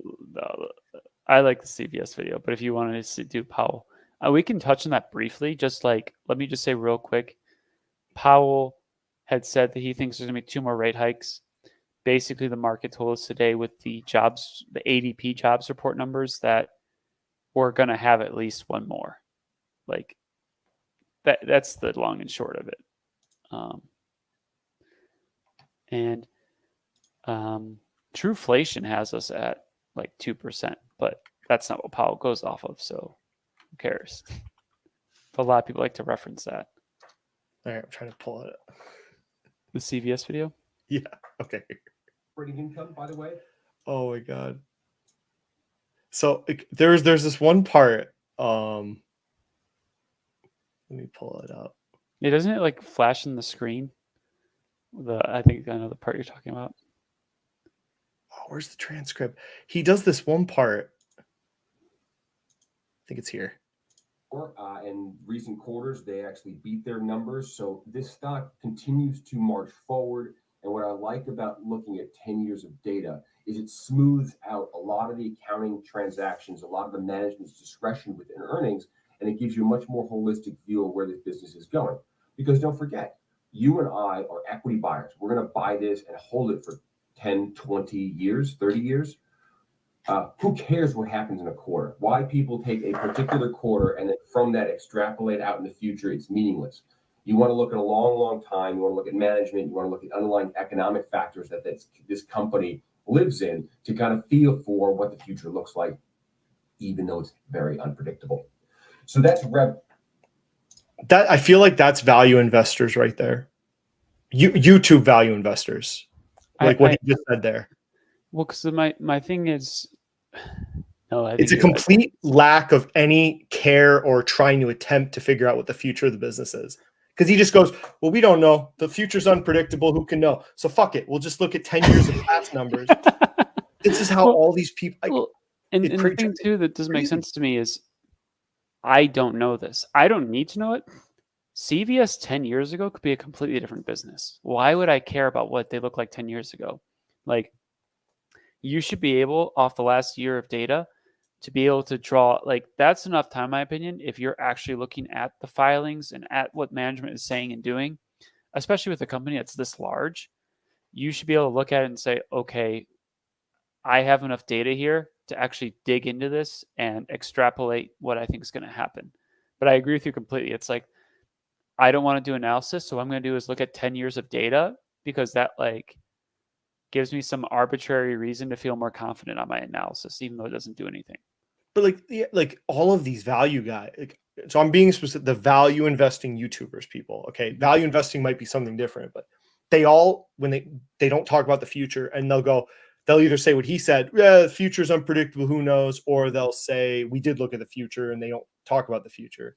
But it's like there's just a complete, like what he just said. He's like he doesn't even want to think about the future because it's unpredictable.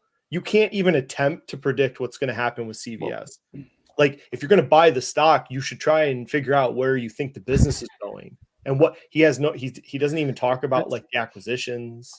Well, and that's literally when you're buying a stock, what you're doing. You're trying to say, and it's actually funny because what you should be doing is laying out, here's what I think they're going to do. And in doing so, it'll be a good investment, make money. And then you track that as time goes on. And is that happening? If the answer is no, then you might want to get out.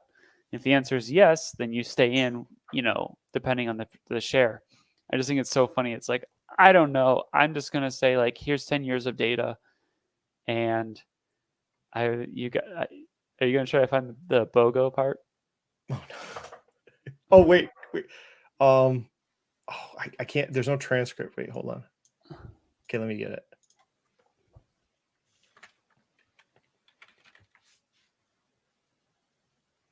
That's not it, I don't think.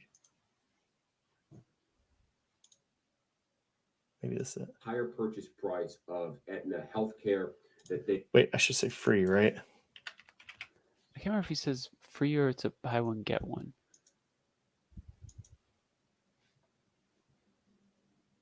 Oh, yeah, you're right.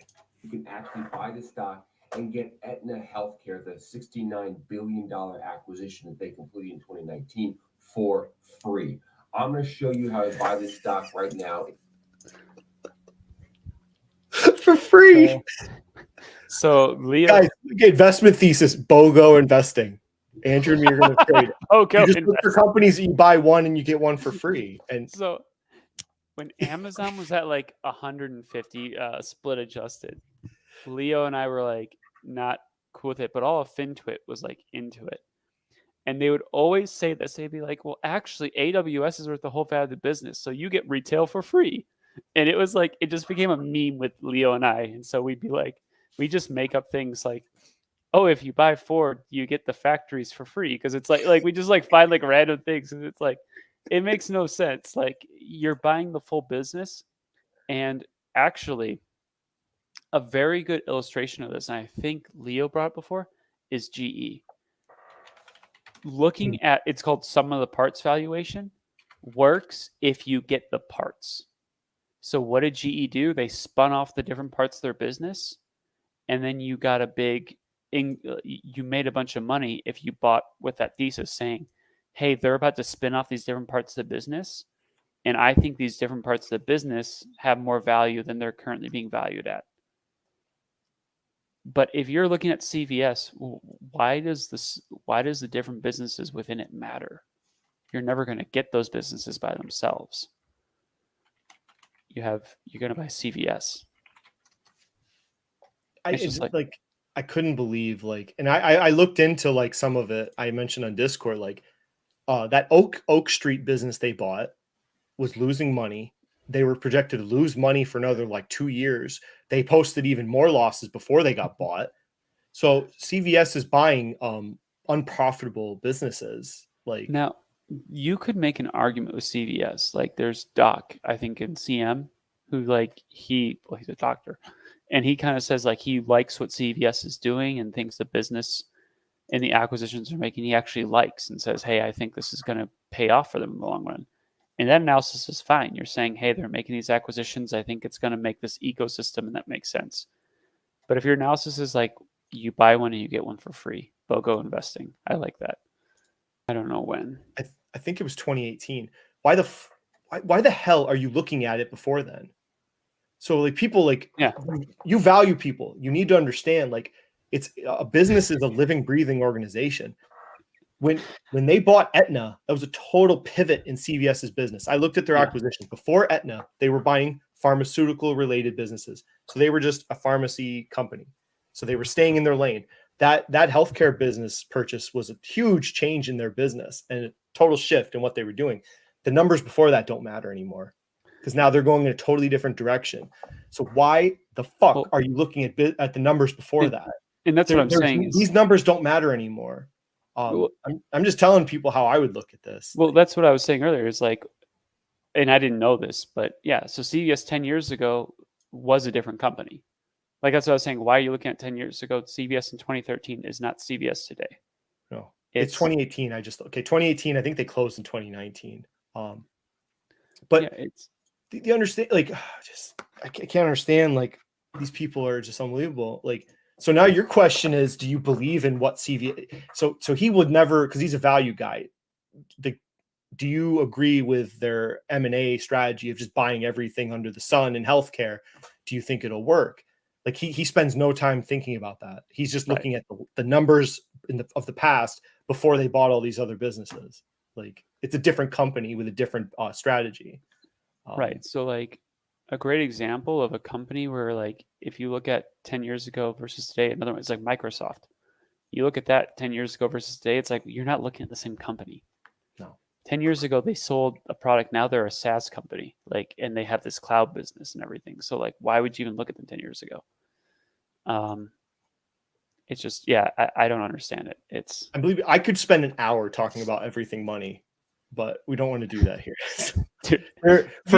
This is not nearly as bad as everything money. So I'm sure he's a nice guy, Cameron Stewart. But and to be fair, he seems to know financials, and he like you said, I don't think he's as bad nearly as everything money. I swear they spend. Actually, Paul's gone on record and said I spend 5 minutes deciding if I'm going to buy a stock.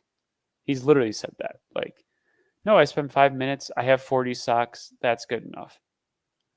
And so, I mean, obviously, I think Cameron's better than that.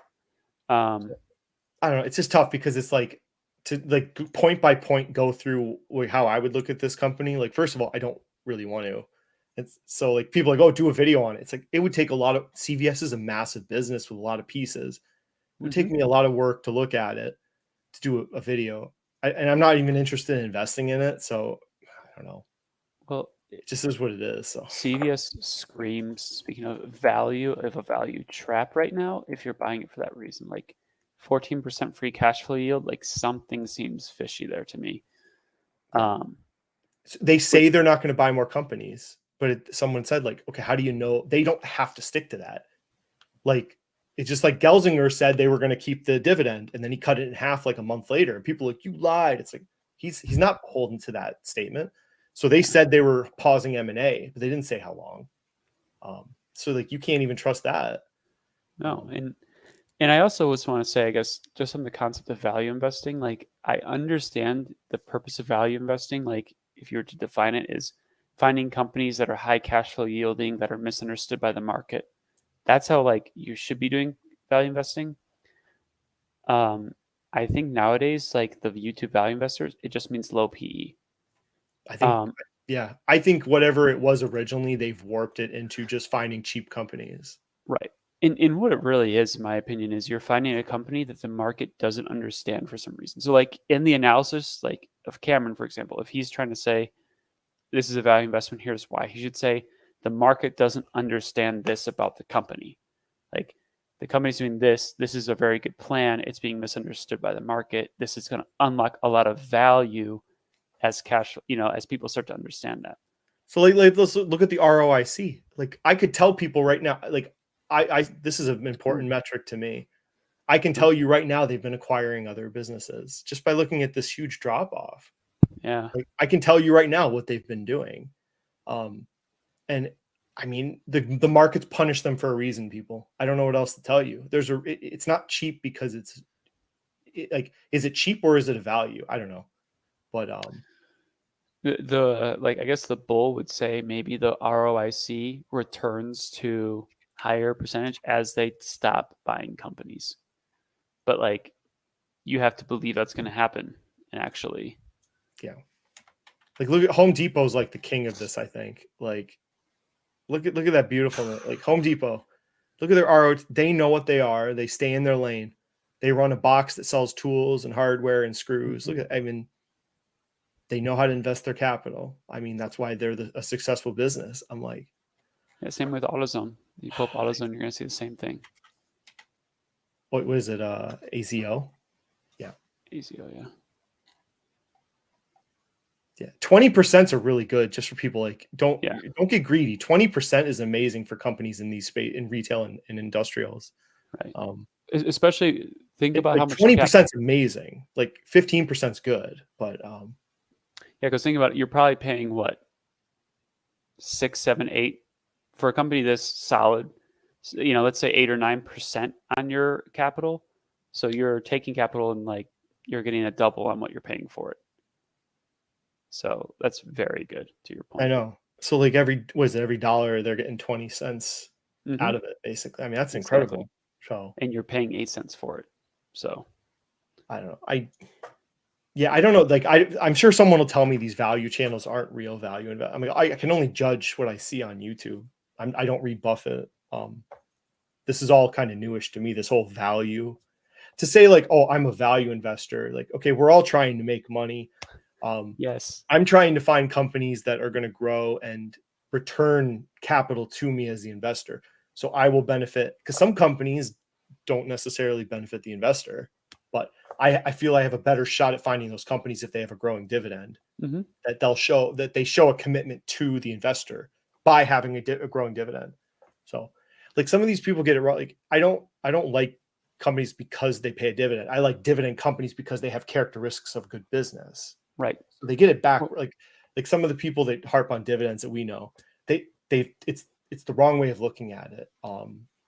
Like, so Carrier is not a good business because they pay a dividend. It's just, they pay a growing dividend, which is a characteristic of a well-run growing business in the first place. And I've shown studies that show like dividend growing companies perform well over time. I think for me, the litmus test for if someone was like an intelligent or unintelligent dividend investor was what their stance was on Zim. Like, yeah, I don't know if you ever like, and people are like, oh my gosh, 100% dividend yield. Like, dude, they're going broke. And I think I'm like, wait, what is this company? What are you talking about? They don't even own ships. Wait, yeah, they don't. It's a container company that doesn't own the ships. Like, what am I buying? Right. Oh, I don't know. I don't like Kingdom. We've talked about. It's like, you got. I don't know how to phrase it. These people. It's like, okay, yeah, it's a 1.5% dividend, but it's growing at like a 12-15% rate. So you have to pay like a penance of time before it gets to like a 4, 5, 6% yield. So you have to pay 5 or 7 years. Like you have to serve time, I guess, holding it.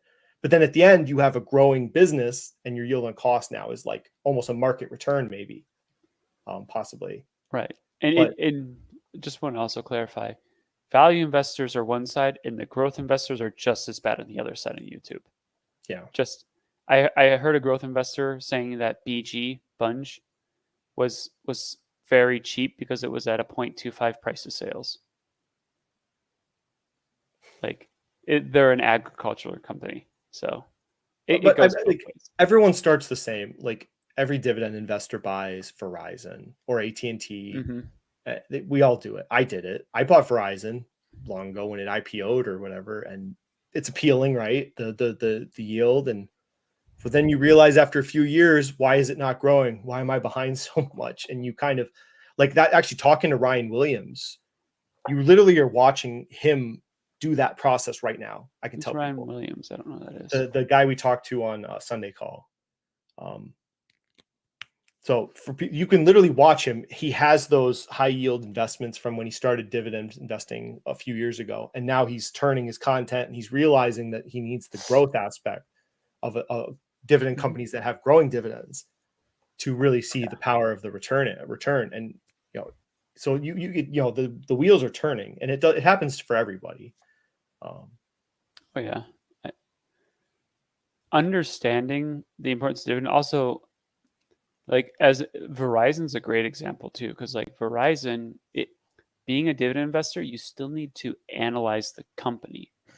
Verizon 10 years, I swear, I don't know what happened to Verizon because I was never invested in them. 10 years ago, like everyone was like, Verizon's the best. Verizon's the best.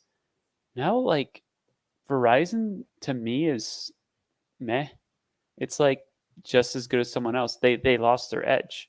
And when you lose your edge, it doesn't matter if your dividend's 5%. Like the company is still going to be valued off of the company's business operations. And I don't know what happened to them. I don't know if you have any insight, but they just did not do well the past 10 years. They really, I don't know, just they have unions, so maybe the cost of labor got up really high.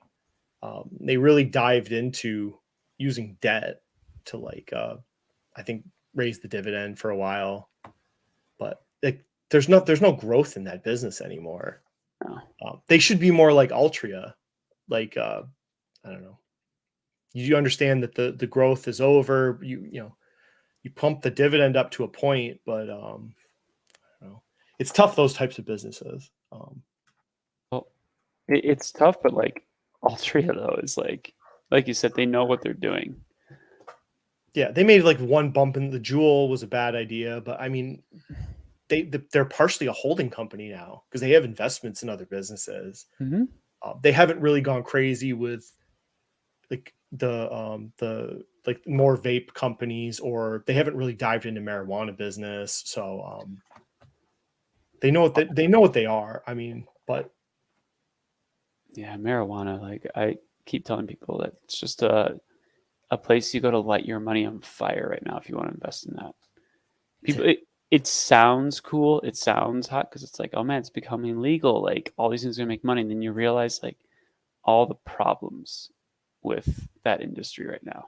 It's like, I work with we have a cannabis unit, so I've talked to the people there, and my state is ready to go. We have all our, everything is in all our units, and all the whole organization is ready for it to be legalized, but we're not moving until it's legalized. right. So like you're like literally getting in before it's legalized. It makes no sense. Like no sense at all. Yeah, not federally. Even like until it's federally legalized, I think you have a lot of problems. So like where I'm at, New Mexico, it's legal. But let's say I own a company in New Mexico and I'm like, well, let's expand to Colorado. Well, I can't. I have to buy another company that's in Colorado that has a license. Like I have to basically operate. It's not like I'm operating one company. I'm operating two different companies because you can't have one, like all the rules and regulations and crossing borders with it. It's like, it's a nightmare. Yeah. And so, and people have tried to find ways to play it, but it's just right now it's, I'd stay away from that stuff. I don't know. It seems like another value trap because I'm sure if some of them on like a PE basis look cheap. And you're like, why is the stock still going down?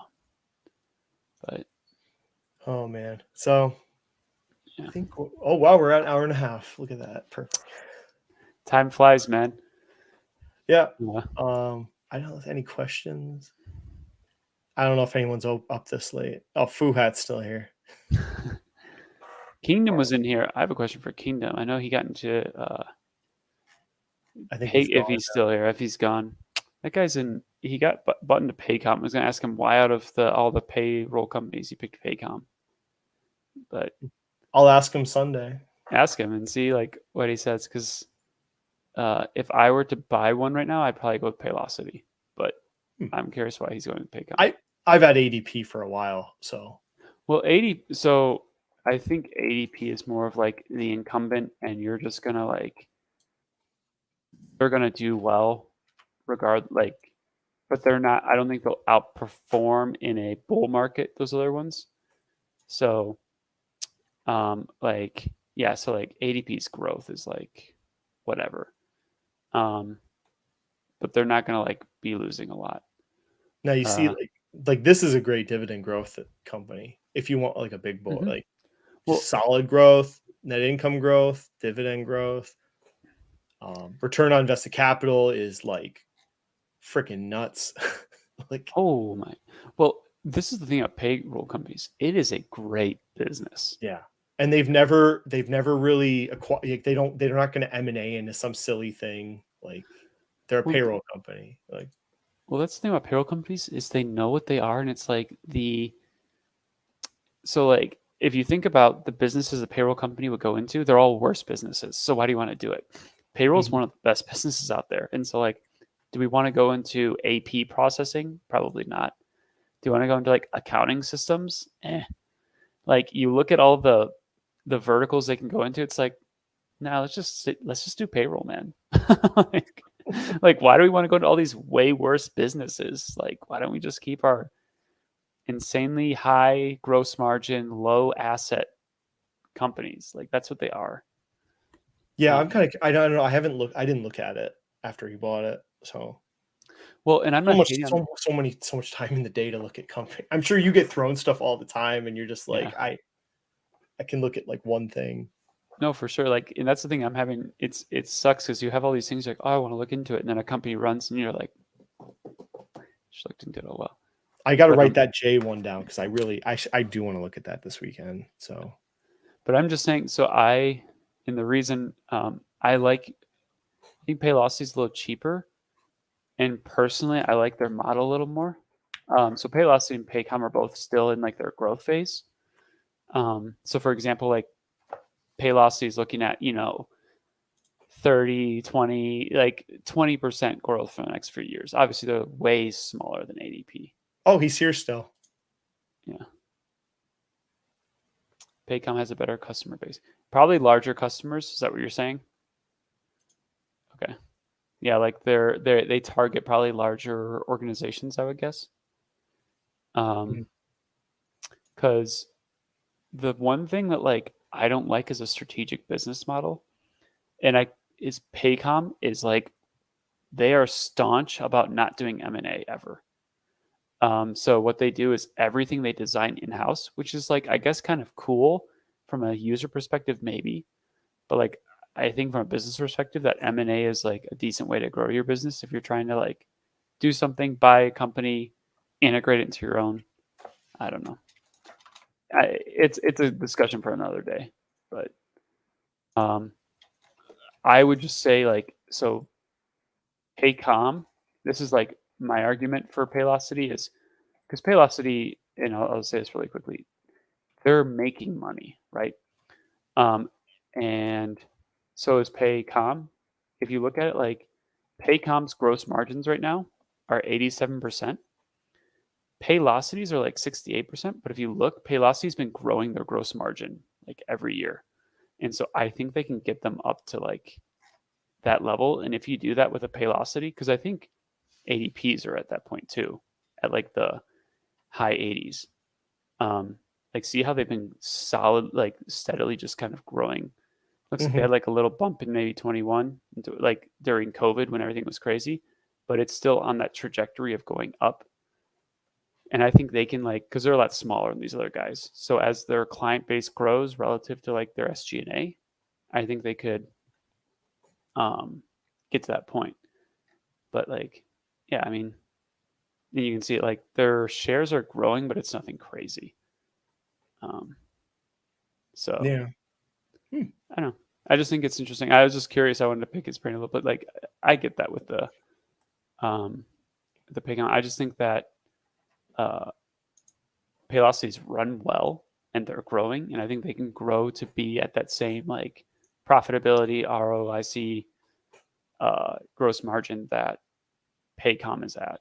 So, What do you think? Stock analysis says it's a buy.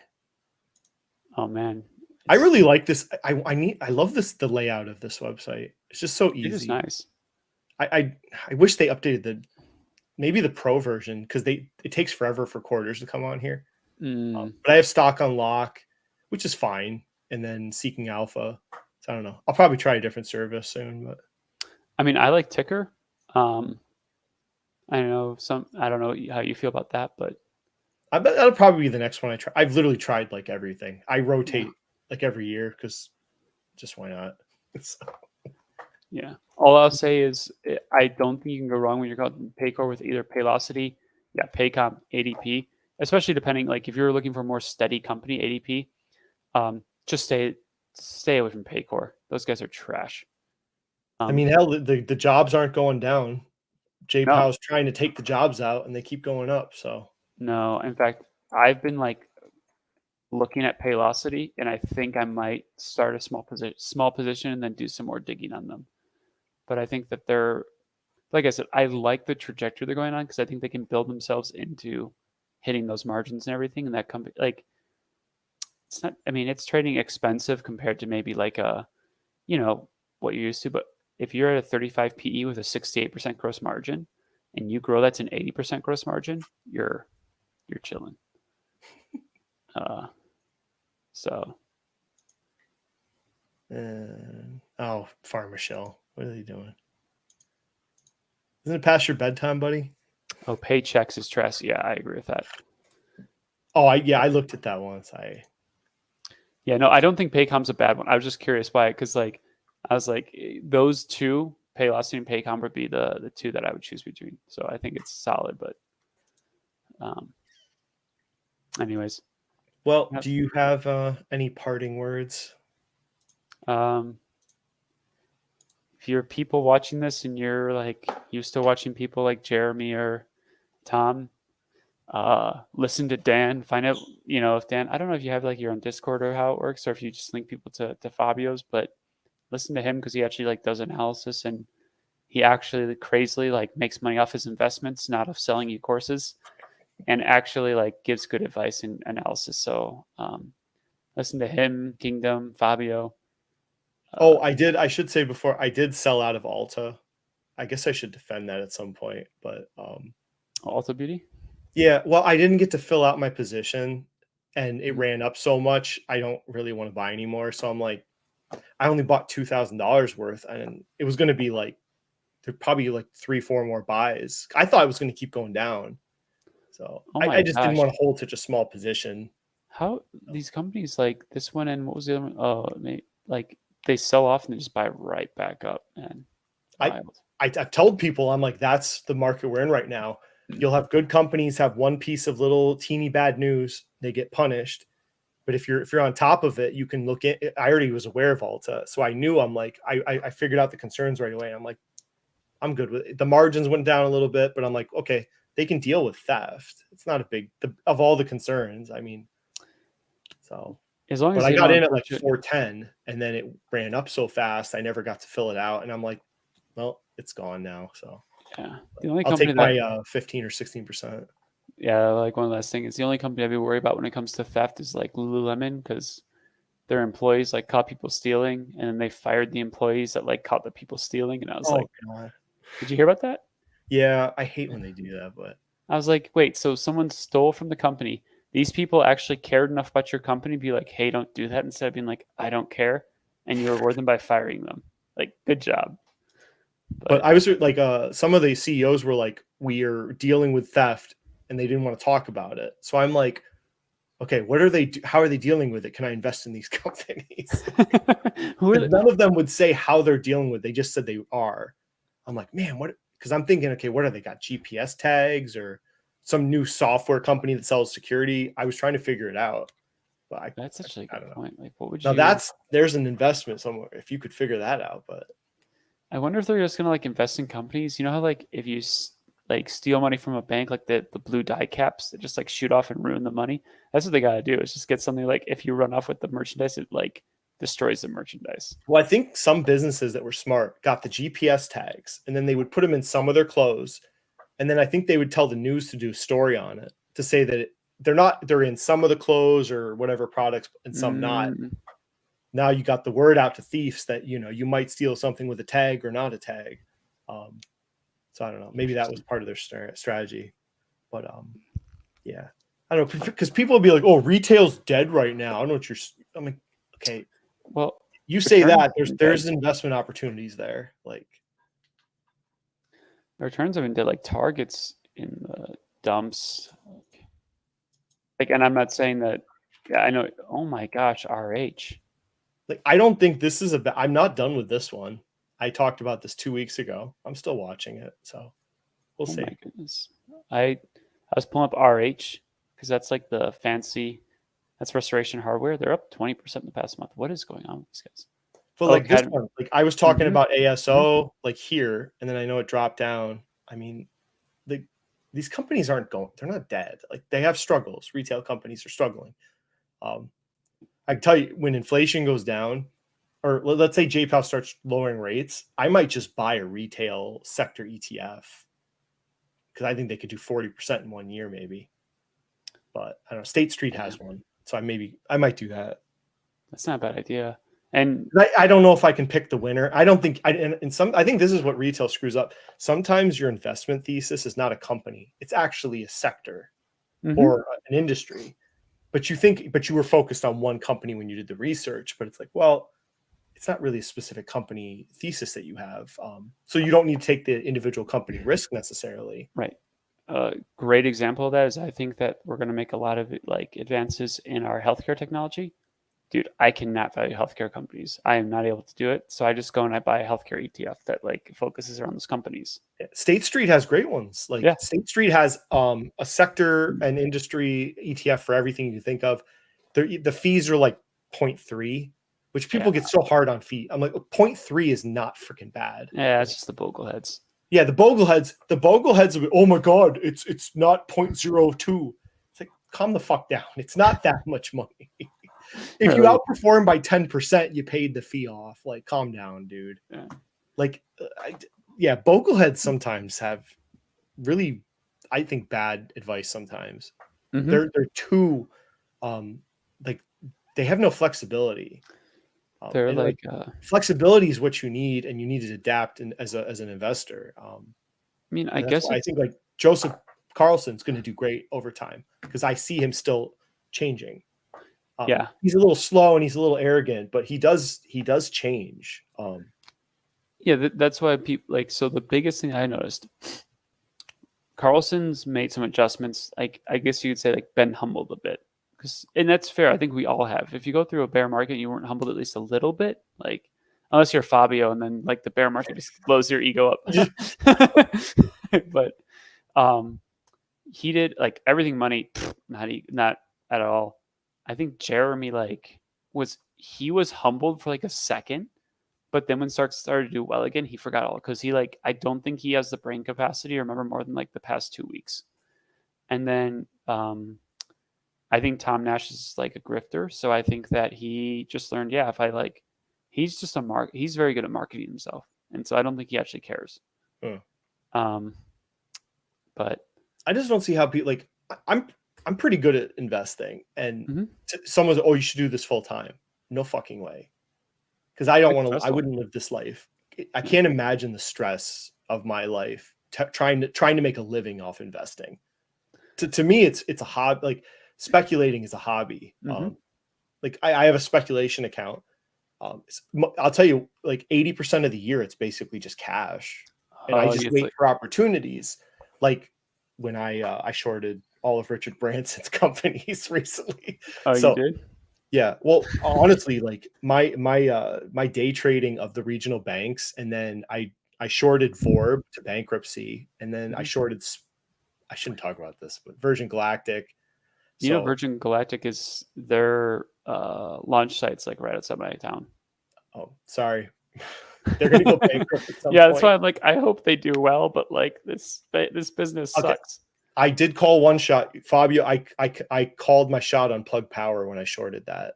I messaged Fabio and I did it, and Oh, nice. I got it from 25 down to 12, I think. But I had a friend that bought that when it was at $2 a share. no, Like, but back in- people are like, oh, I'm not teaching you how to short companies, people. Like, I've been investing for 20 years and I'm an accountant. Like, there's nothing. I'm not teaching you how to do. And you probably shouldn't if you come to me for that No, advice. So. shorting is also like I would guess it's just your spec account, and it's not extremely material to your. I could be wrong. Maybe it's like, No. nah, actually, I'm a degen and all my money's in shorting. It's like 5 figures, right? It's not like Fabio Yeah. money. So, but like if it gets bigger, I take the money out. I don't keep growing it because it's like gambling. It doesn't scale. I don't know how to Yeah. talk. Like there's a certain number in your head you're comfortable with. Yep. And I don't know what it is. It's it's all, everyone's different. If you go over that number, emotions get into play, and you'll make bad decisions based on emotion and not judgment. And after a while what that number is, and it doesn't scale. So if you do well, you don't double down and keep doubling. You take that extra money and you just tuck it away. Right. But you maintain that level that how. Like I feel comfortable making speculations, up to like 10,000 maybe. That's high, but I would never nothing over that. See, like I'm way less risk. Like with my speculations, like I'll go like up to 1,000 maybe. Now, also I could have a smaller account than you. That could also be part of the reason why. So if we look on a percentage basis, maybe it's the same. Especially like if you count your pension. But I know I've got a backstop, so it's fine. I mean, I did want to say one quick thing because I did see Fuhat just ask about VFC. I don't know if you know the story behind VFC, but if you want to look at that chart, that's what happens when you're a dividend king and you cut your dividend. VFC. I didn't see it. Oh, I think I know what you're talking about. They own. Is that the clothing company? Yeah, Vans and Timberland and all that. Oof. Yeah, they were a dividend king, so it's like 50 years of increasing your dividend, and then they cut their dividend back. So, see, I'm in a weird place because I want to. I want to take some of my long-term hold core stocks and I want to put them in an ETF, but I don't want to take the tax hit. So I'm in a weird place with it. I don't know. I'll figure it out before I'm 50, but eventually I'll look different when I hit my retirement. Some of these, it'll be more ETF based, like stable things. And or like that's when, and Fabio's mentioned this before, and I think it'd be a cool, I know for Sense or Capital Mindset, a cool, I think you mentioned about doing this, like having another portfolio that's more for, as you get closer to retirement, you don't want to be as much, you want to be in like maybe preferreds or ETFs or things that are like, you don't need to be maximizing return at that point. You need to be maximizing what's my risk and what's my yield, because that's what you're living off of. Like I manage my parents' accounts, and I do that. Like my account and my parents' accounts look completely different. Like, I'm not gonna, just do a couple of call options for fun in my parents' accounts.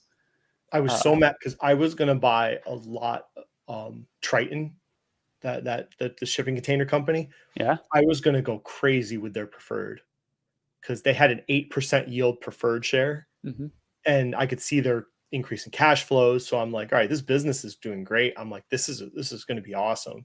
And then it gets bought. So. That's what I did with Digital Bridges preferred. I'm going to start looking at that soon because I like the idea of preferreds instead of bonds.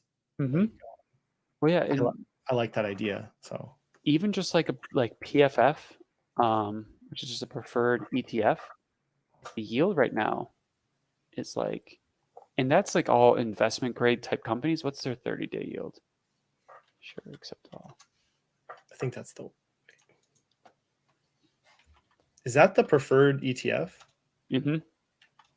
That was like, Yeah, it's got a 12-month trailing yield of 6.8%, 30-day yield of 6.62. I mean, I've looked at this. and yeah, because the thing is, yeah, the price will move up and down. Now it's got a very low beta.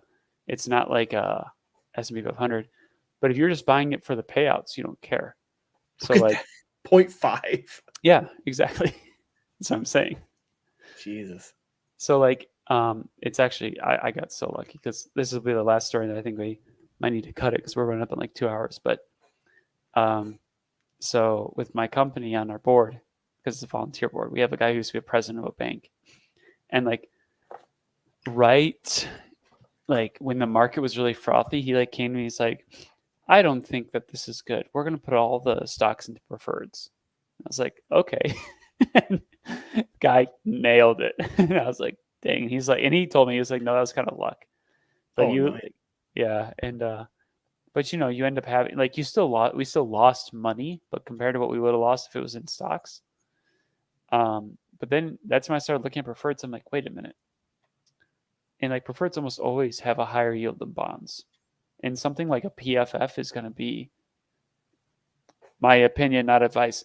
PFF is going to be like always yielding higher. It's not going to get like, it's got 450 companies. It's not like it's going to blow up, you know? So, Yeah, I know about this one. It's a good call. yeah. So with that, thanks. Was it 8? Wow, 8 people this late. Wow. Yeah. Thanks for joining me, Andrew. Oh, no, thanks for having me. It was fun. Yeah, we'll have to do it again. So Sure. thanks for, I'll power through work tomorrow. Yeah. All right. Well, thanks for adjusting your schedule for me. That was the. I'm going to try a new outro so people can hide their eardrums. Well, I'll just play like 20 seconds of it. So, all right. So thanks for joining another live stream. I'll probably do another one next Thursday. I'll figure it out. All right. Thanks for listening.